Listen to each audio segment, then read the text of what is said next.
Cyrano à chaud. Théâtre à la bougie. Épisode 7. Cyrano, Lebray, des comédiens, des officiers, Linière et le portier. Cyrano tombant dans les bras de Lebray. Moi d'elle, un rendez-vous. Eh bien, tu n'es plus triste. Pourquoi que ce soit, elle sait que j'existe. Maintenant, tu vas être calme. Maintenant, mais je vais être frénétique, fulminant. Il me faut une armée entière à déconfire. J'ai 10 cœurs, j'ai 20 bras. Il ne me suffit de pourfendre des nains. Il me faut des géants. Il remonte par la grande porte du fond, entre des officiers qui soutiennent Linière, complètement ivre.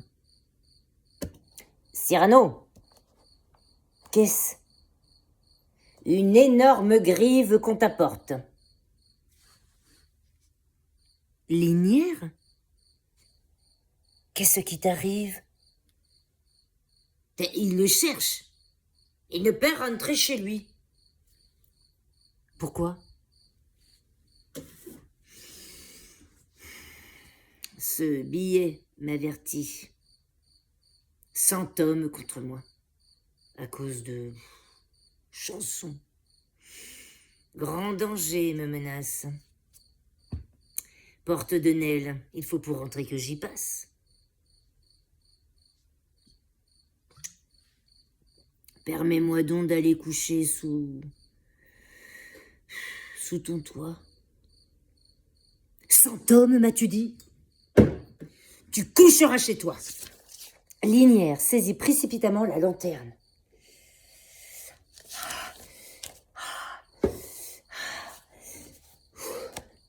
Et marche, je te jure, que c'est moi qui ferai ce soir ta couverture. Vous, suivez à distance et vous serez témoins. Mais 100 hommes, ce soir, il ne m'en faut pas moins. Mais pourquoi protéger? Ah, voilà Lebray qui grogne, cet ivrogne banal. Parce que cet ivrogne, ce tonneau de muscat, ce fût de Rossoli, fit quelque chose un jour de tout à fait joli. Au sortir d'une messe ayant, selon le rite, vu celle qu'il aimait prendre de l'eau bénite, lui, que l'eau fait sauver, courut au bénitier, se pencha sur sa conque et le but tout entier. Tiens, mais c'est gentil cela, n'est-ce pas la soubrette?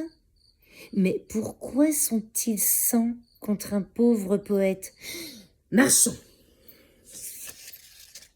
Et vous, messieurs, en me voyant charger, ne me secondez pas, quel que soit le danger. Bravo, des officiers, des femmes en costume, et 20 pas en avant, il se place comme il dit, moi tout seul, sous la plume, que la gloire elle-même à ce feutre piqua, fier comme un Scipion triplement nazica. C'est compris? Défendu de me prêter main forte, hein? On y est? 1, 2, 3, portier, ouvrez la porte. Ah!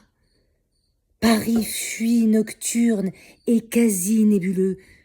Le clair de lune coule aux pentes des toits bleus. Un cadre se prépare exquis pour cette scène. Là-bas, sous des vapeurs en écharpe, la Seine, comme un mystérieux et magique miroir, tremble. Et vous allez voir ce que vous allez voir à la porte de Nesle, à la porte de Nesle, se retournant avant de sortir à la soubrette. Ne me demandiez-vous pas pourquoi, mademoiselle, contre ce seul rimeur, 100 hommes furent mis? C'est parce qu'on savait qu'il est de mes amis.